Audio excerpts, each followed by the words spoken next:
Hear that? Believe it or not, summer is just around the corner.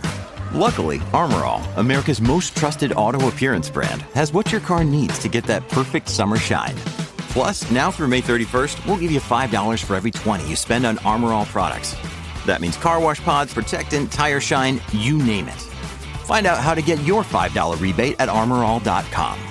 Armor All, less work, more clean. Terms apply.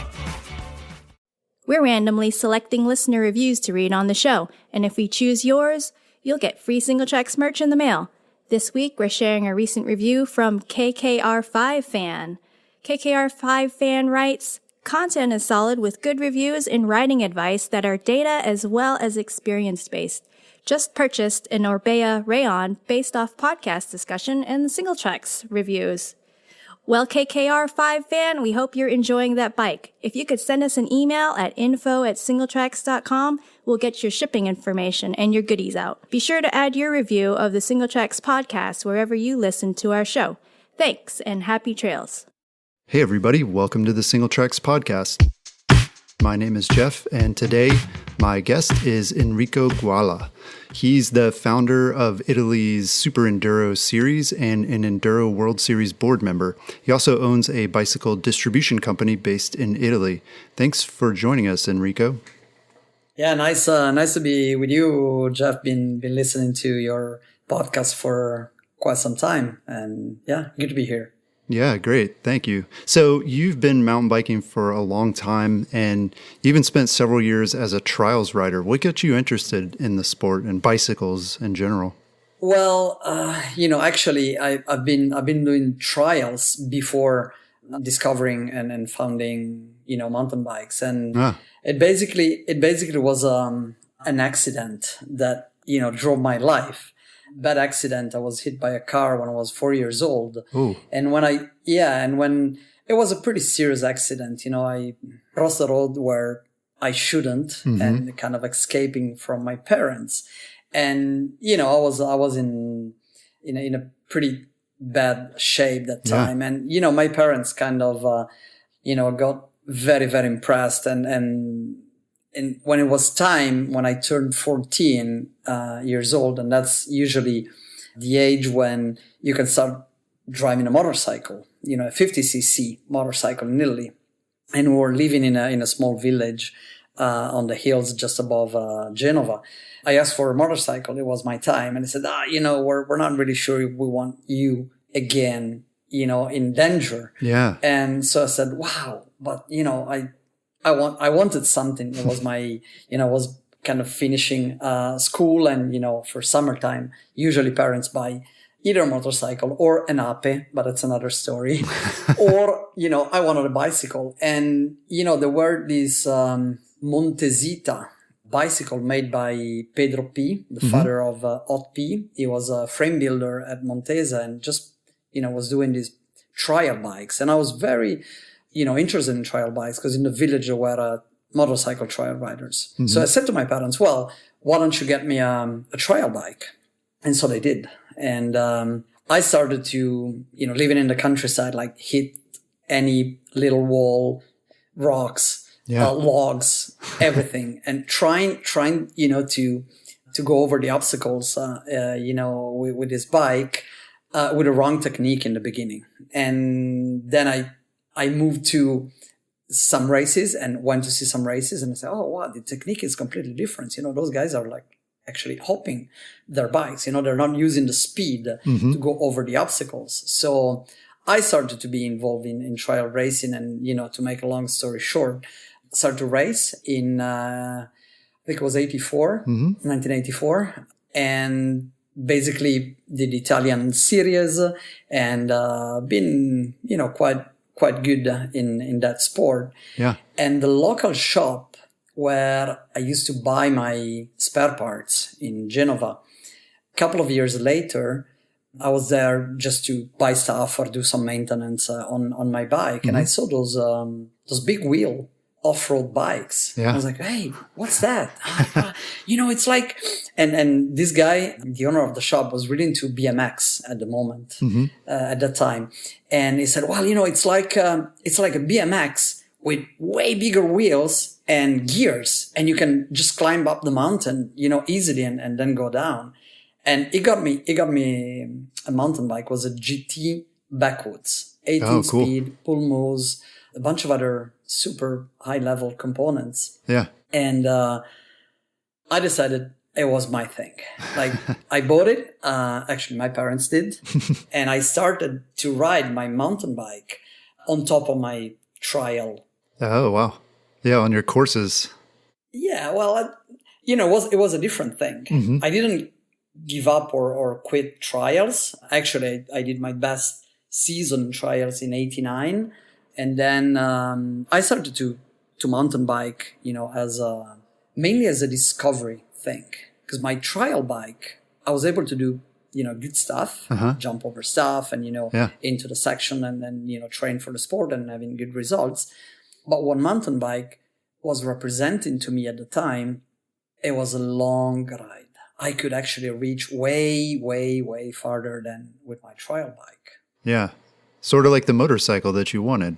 Exactly. Well, instead of putting fuel, I had to eat a lot of pasta to go far, but it was good. Yeah.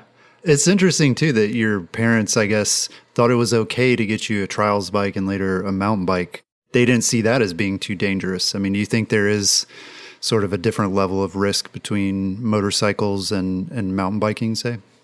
I think that the main thing for them, and which is something that I actually understand, and I think the same now, it's that when you drive your motorcycle on the road on open traffic, you are responsible for what you do, but there's a lot of elements of the environment that you can't control. Like, I don't want to talk about, people using their phones in the cars, which is something that I see every day, Yeah. And I can be super careful, on a cross or when I ride my bike on the road, but someone can hit me just because, I can't control it. So I think that was their main concern at the time. Yeah. Trees and rocks, I guess, they tend to stay where they are and they don't make unpredictable moves. Well, sometimes trees cross the trail suddenly. Something. Yeah, that's true. You don't expect. It happened a couple of times, but yeah, but it's for sure it's sort of a safer environment where you can actually decide the level of danger you're living. Yeah. The speed and when something is starting to go wrong. Or when you're right above your limit. I think you went through that for sure. Right. Like all mountain biker did. It's happening. So yeah, that's great. So how did you start your race series, the Superenduro? Ooh, that was kind of an evolution of my job because after the trial and being involved in mountain biking, I started to my job as a mechanic in a bike shop and then as a sales guy and then as an agent. And then I started to work with companies. And while selling products for a small Italian manufacturer called STM, but I think I can tell you the story a bit later maybe. I met a guy in Alba. He had a bike shop, Franco Monchiero. And he was already racing mountain bike at the time. And so that's the first time I met him. And, we kind of like each other and, get along very well together. And then we found ourselves working together again a few years later in Finale, in a distribution company we used to work with. And so, knowing each other more and more, we started to work on a project.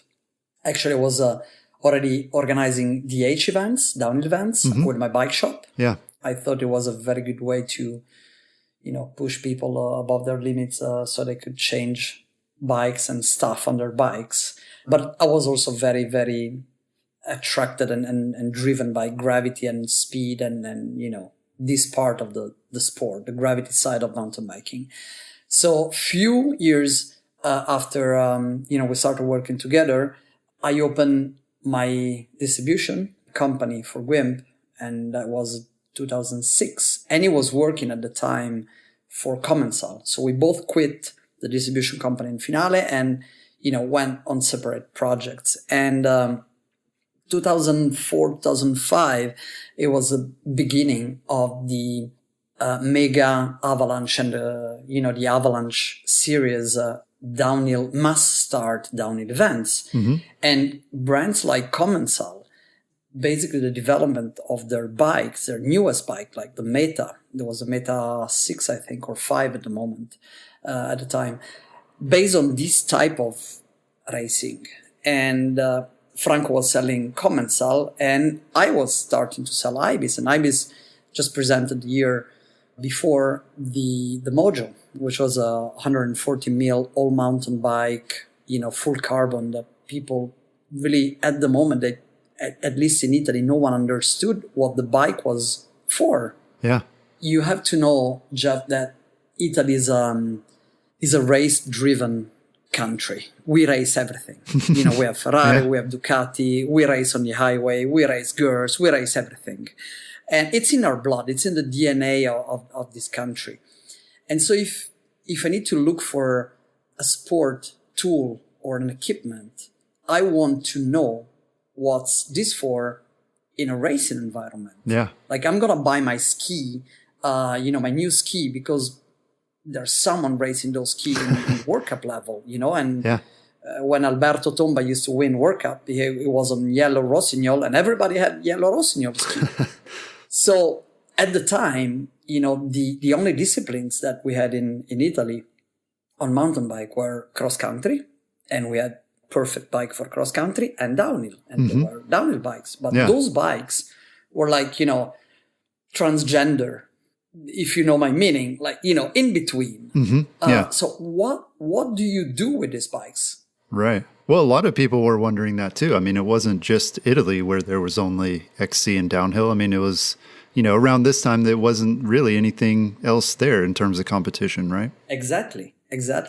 So you have to know that in Europe, France is always leading the trend, especially when you talk about, action sport or, innovation into sport and outdoor. Yeah. And in France, Fred Glo started already a few years before the Enduro Series events. And we were like, wow, that's, and of course, the Mega Avalanche, the founder of the Mega Avalanche, which I forgot his name for a second, but it's going to come up.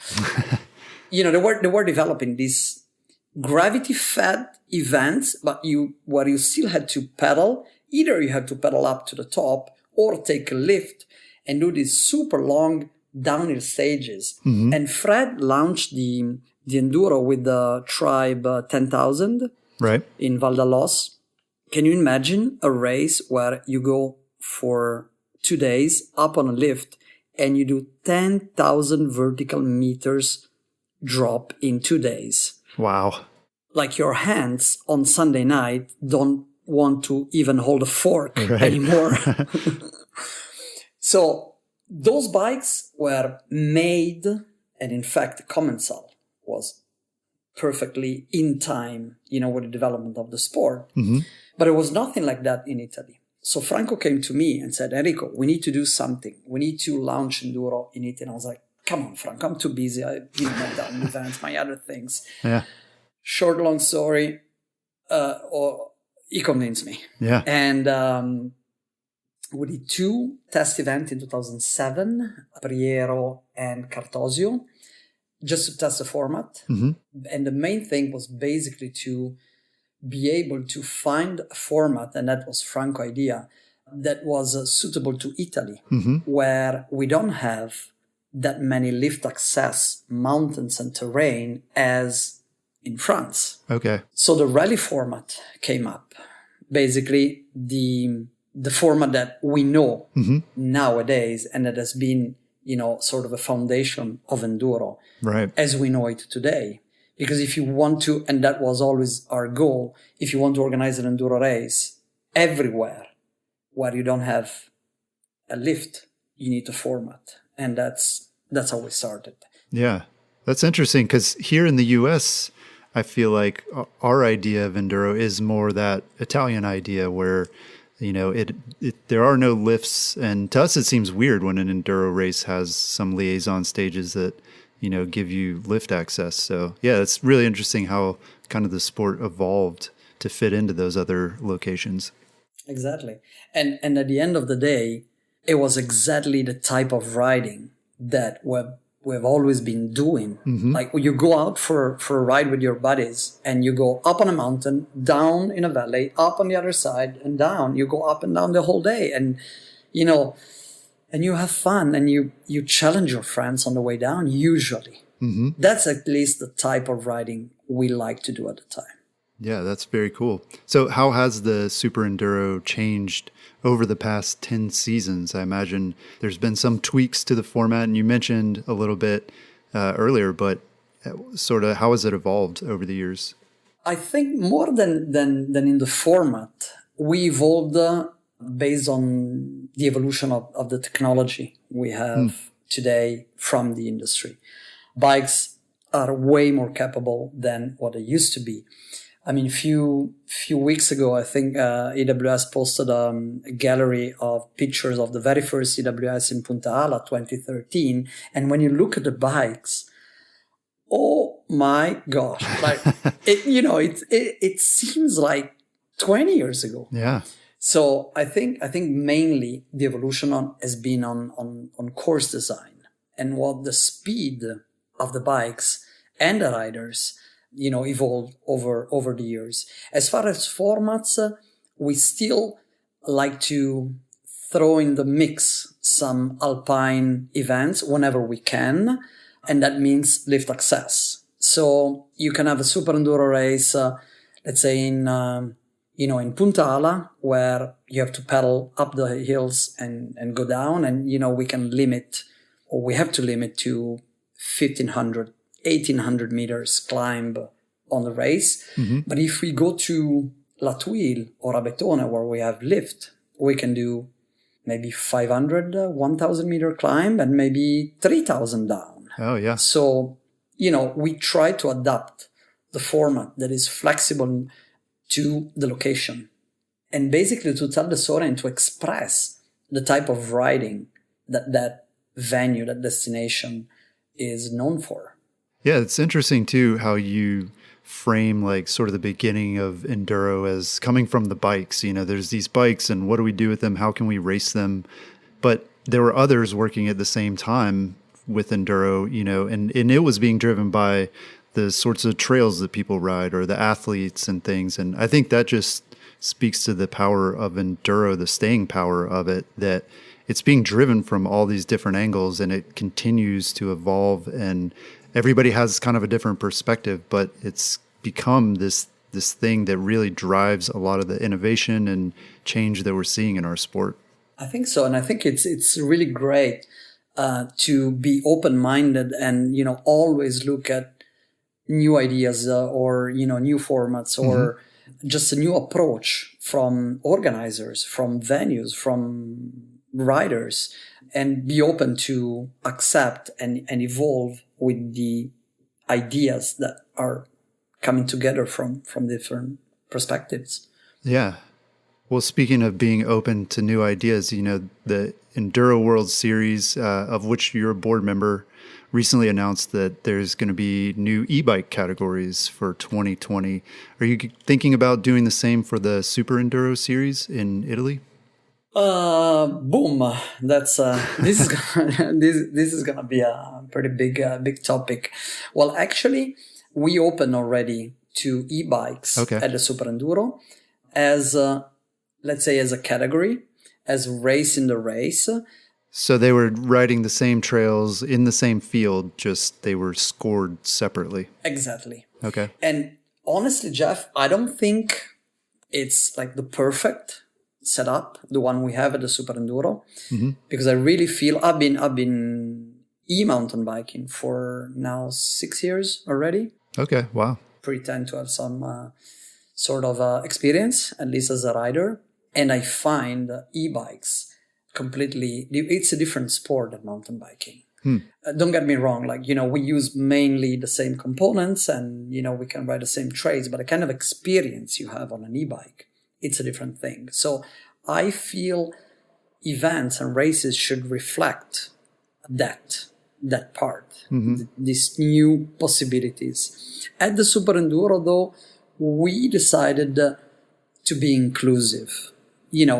Franco, in 16, he decided to stop with the Superenduro and he started the enduro, the enduro series in Italy. Yeah. Developing a format specific for e-bikes, which I think it's great.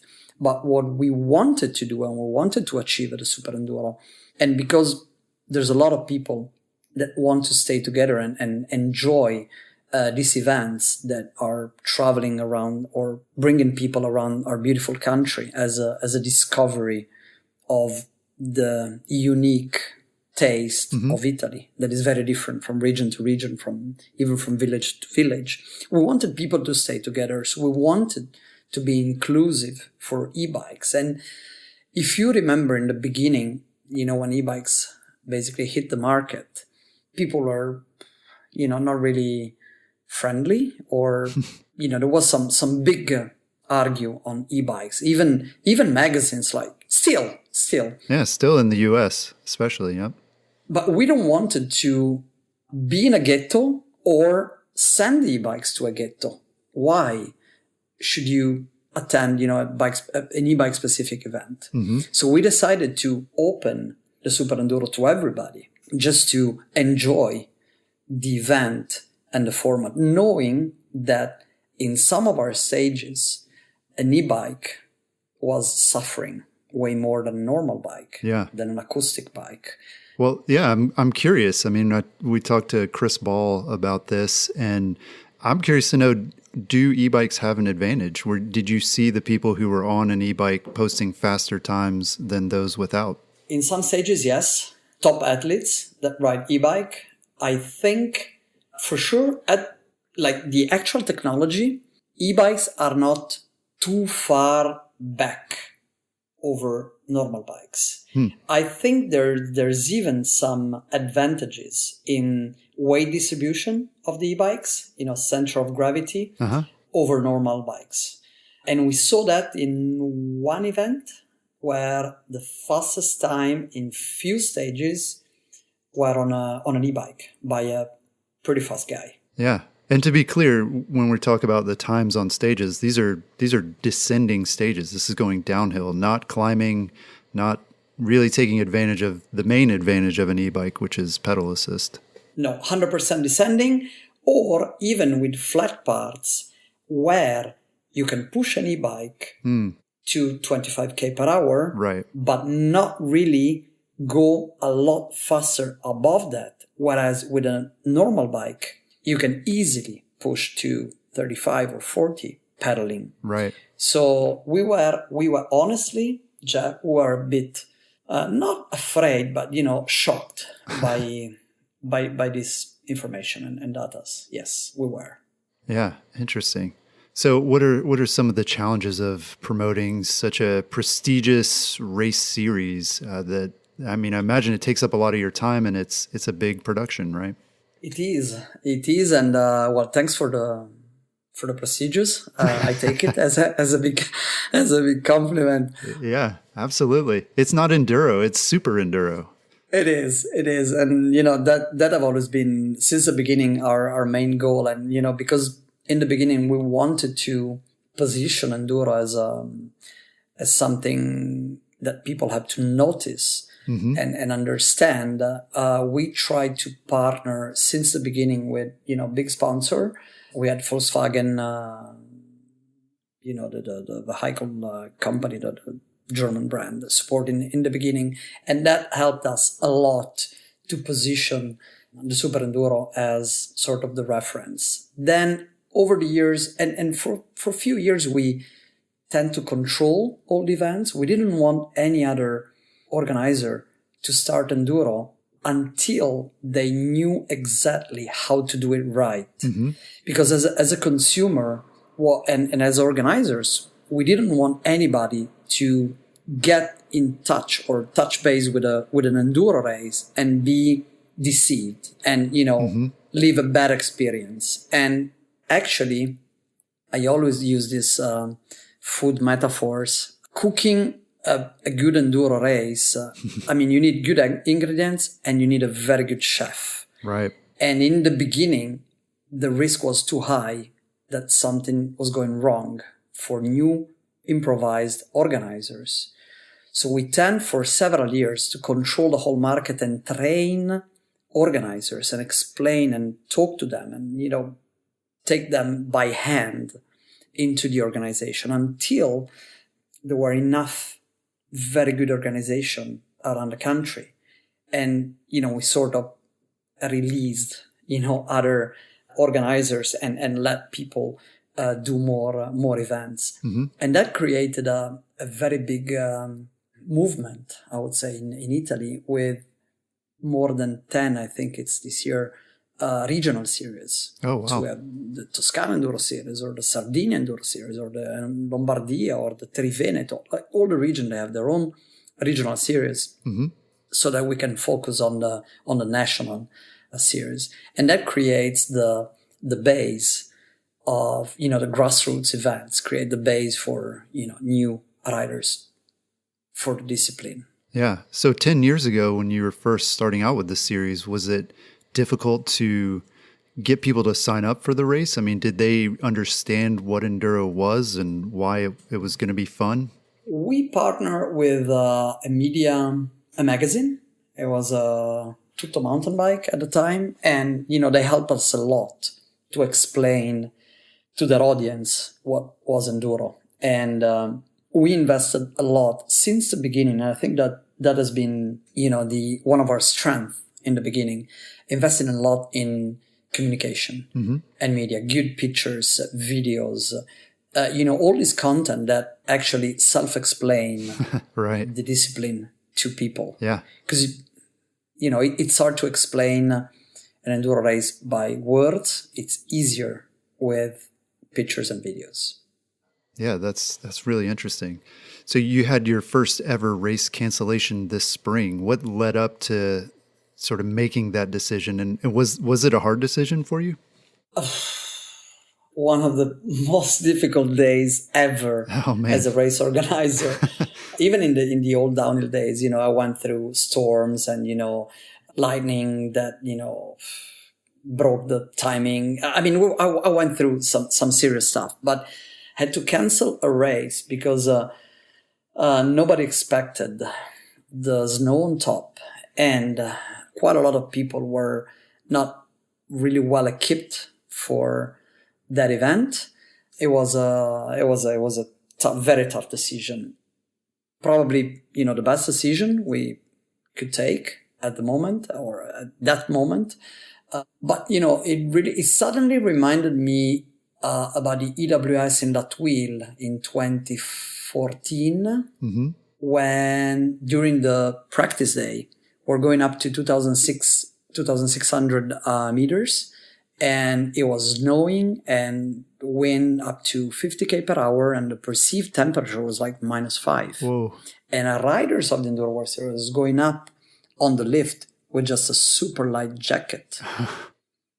And we're like, guys, this is serious mountain. Yeah. Like you mountain bike, you need to be aware that, one of the elements, or actually the elements, is the nature, the outdoor, and, the weather can change suddenly. And you need to be prepared. Even if you are racing an event, you always need to consider this factor. And I think this year in Pietraliguro, we live kind of the same experience. And, we had to stop to rescue people. So we had all the medical team basically helping people with, freezing. Oh, wow. Instead of being ready for rescue along the stages. So, we had to take this decision, but it was a tough one. Yes, for sure. Yeah. But yeah, it sounds like it was the right one, because safety is obviously probably the most important thing that you have to do as a race organizer. Absolutely. So all 4 races in the 2019 series took place in Liguria and Tuscany. Do you have plans to return to the Alps for 2020? Yes, we do. Yes, we do. I can't tell you. I don't know when, you're gonna publish the podcast. Maybe the calendar will be already out or not, but we're returning to the Alps. Yes, we miss the Alps. Even if we had, a stop in Abetone. And Abetone is a ski resort in Tuscany. It's actually an incredible place because from, the top of the lift, top of the mountain, in a beautiful clear day, you can see the Florence Dome. Oh, wow. Yes, exactly. The Giotto Chapel. So, it's in Tuscany, but they do have, some good mountains. But yes, we're going back to the Alps in 2020 for our last event. Yeah. Does the weather in the Alps, is it more unpredictable? Does that worry you at all? Yes and no, because when I look back about Pietraligure last year, it was April the 7th, and the paddock and the village basically where we started the event, we were on sea level, and we were going up to 1,200 meters on sea level, and we had a snowstorm. So I should say yes. Usually the mountains are more unpredictable. But on top of that, let me add that this crazy weather and climate is becoming more and more unpredictable. That's why I think organizers and racers need to be more flexible with their equipment and plans. Yeah, that's interesting. And that's a big part of enduro is balancing that, with having a lightweight bike and a lightweight kit with having everything that you need. Because like you said, it is a serious event and you're in remote locations a lot of times on mountains that can be very unforgiving. We are. And again, Jeff, that's mountain biking actually.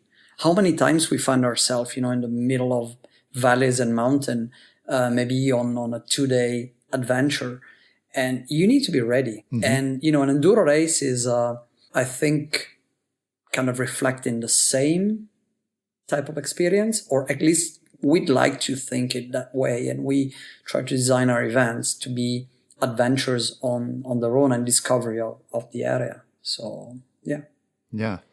So you own your bike distribution company, WIMP, is that right? WIMP? Yes, for WIMP, yes. For WIMP, sorry. All right.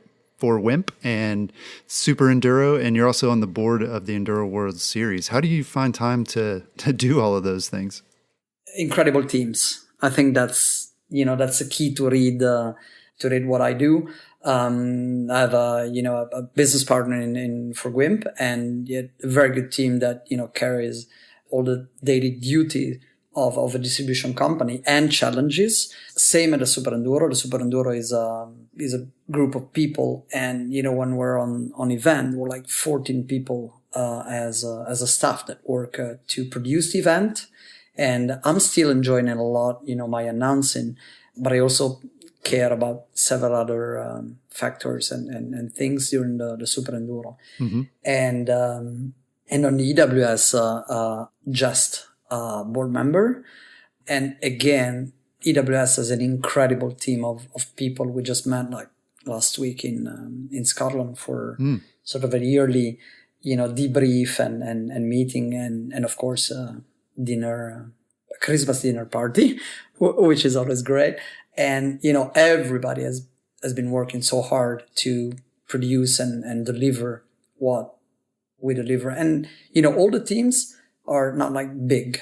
I think there's not a misunderstanding, but, sometimes you think like, behind EWS or Superenduro, there's huge amount of people.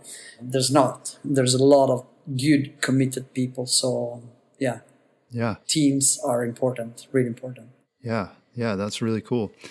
So what plans, if any, do you have to attract more women to enduro mountain bike racing in Italy and beyond?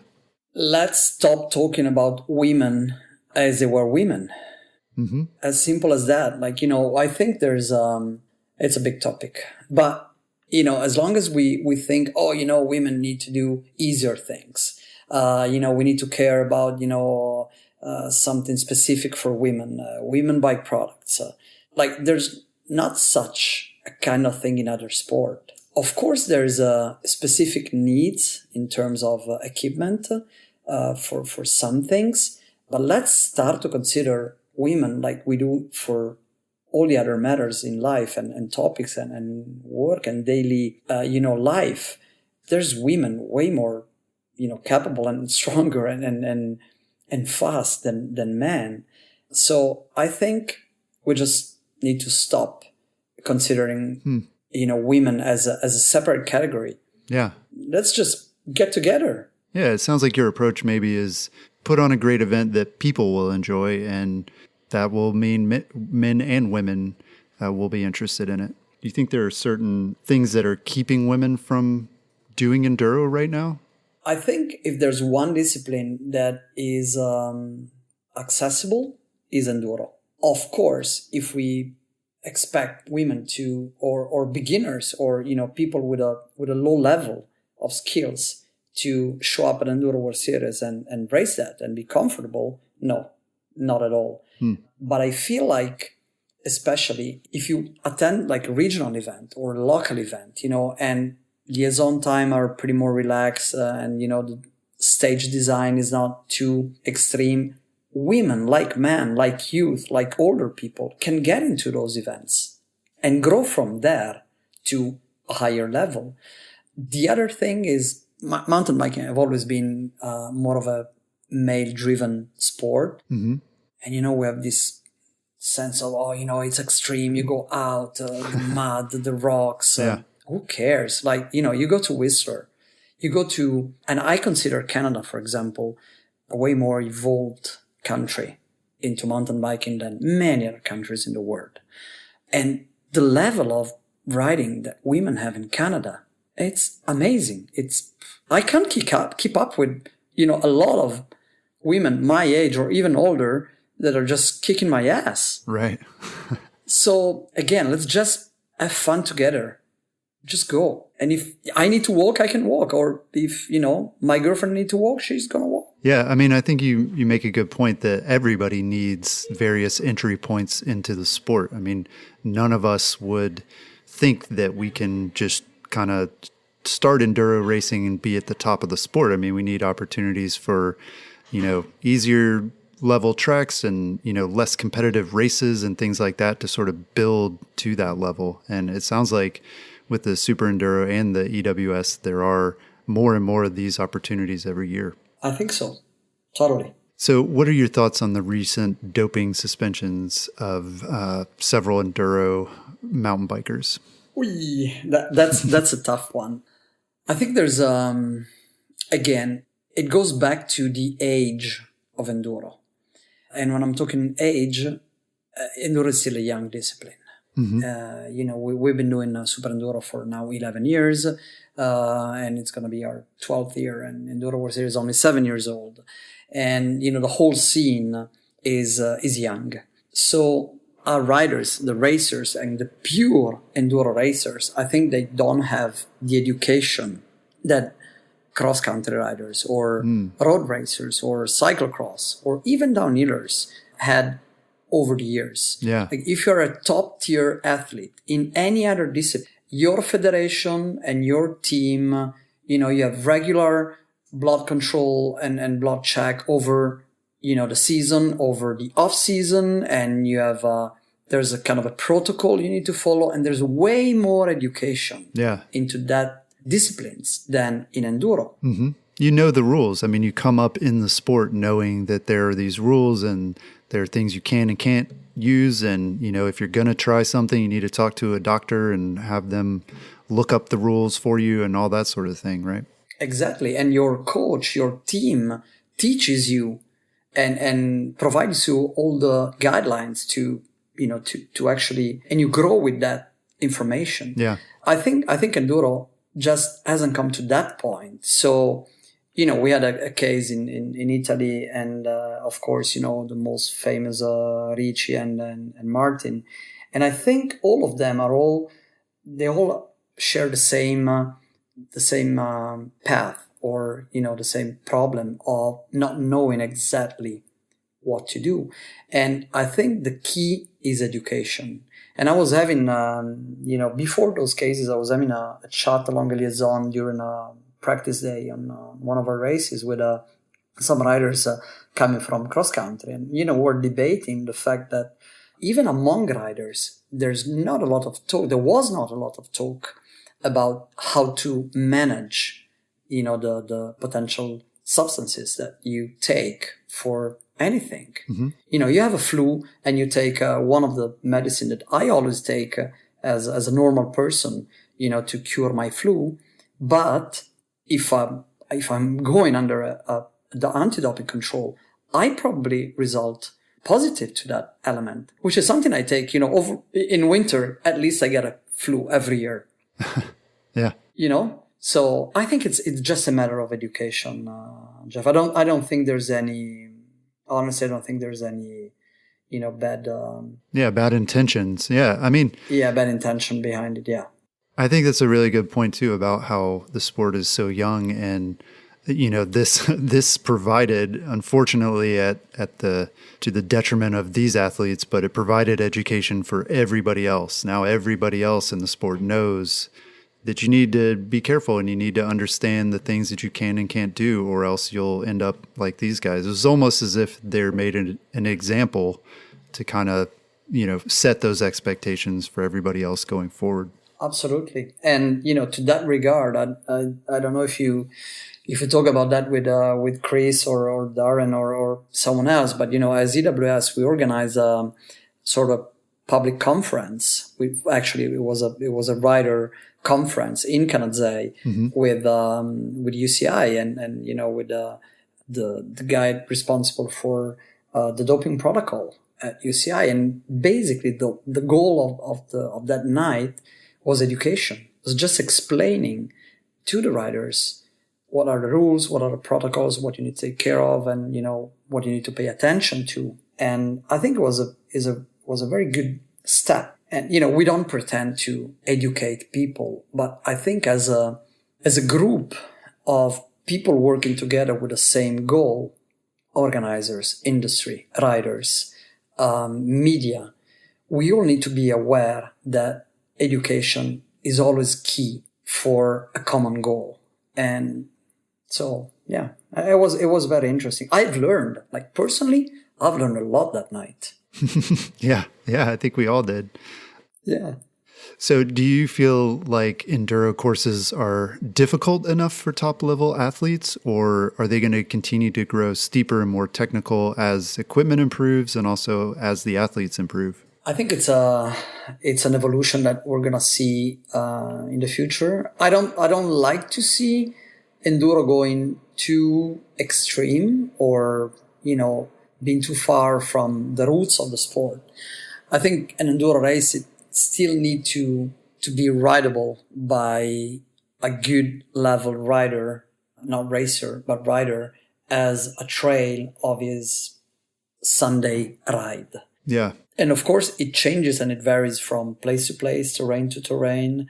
What we saw this year at EWS level, but even at the Superenduro on a different scale, we saw some bold moves from riders. And that means that, the level of skills and fitness and riding of those guys is improving. So it's good to challenge them, but then, it happened to me, at some point, I was like, okay, we're going to go, down this trail and, we're going to tape here and there. And then a rider made a line. I was like, what? It was possible, and so I think that to answer your question, yes, there will be still an evolution, but I don't like to, send a message that something is too extreme for a normal rider to be able to ride it with different speed. Of course, a racer goes over obstacles and trails way more faster than what I can do, maybe what you can do, but it's fine. As long as we can ride the same trail, I think I'm fine with that. Yeah, it's interesting. I mean, would you say it seems like when you're designing a course that you might want to say, make it more difficult if all the times were, say, really close to each other, right? Like everybody is essentially taking the same lines and it's just kind of down to seconds between first and second. So are you seeing that in enduro? Are the times at the top of the pack getting closer together, or is there still a pretty good spread between, first, second, and third? We had this year, I think, 2 races at the Enduro World Series and even at the Superenduro, but Enduro World Series mainly, with gaps less than half a second at the end of the race. Wow. Yes. Which you would expect in downhill, but enduro, that seems unusual. It seems unusual, but to me, that means that, riders are really pushing hard. And I don't think, the riders are kind of choosing the same line. I think down an enduro stage, Sam Hill versus Florian Nicolai, the big battle of the year. I think they're all picking up different lines, and they're strong. Like one rider is strong maybe in one passage or one part of the trail, and the other is stronger on another one. What makes enduro super interesting, because sometimes you look at the stages and you're like, oh, he's gonna lose the stage, and then he wins with 2 seconds. And like, wow, why, where? So because of the diversity of traits that are, we mix together in an event, in a race, there's never a big advantage for one guy or the other. But at the end of the day, they come so close together because they try to excel in every little part of the stage. So we didn't expect that, but it makes things super crazy interesting, Jeff. Yeah, very exciting. Well, Enrico, thank you so much for taking the time to talk to us and for everything that you're doing to sort of push this new form of mountain biking and to make it even more exciting and better for everybody. Well, thanks for having me, and good chance to talk a little bit about my story, and hopefully we're gonna ride together somewhere. Yes. Sometime. Absolutely. Great. Well, you can find out more about Superenduro at superenduromtb.com, and be sure to check Single Tracks for more information about enduro racing and some of the backstory about how the Enduro World Series got started. That's all we've got this week. We'll talk to you again next week.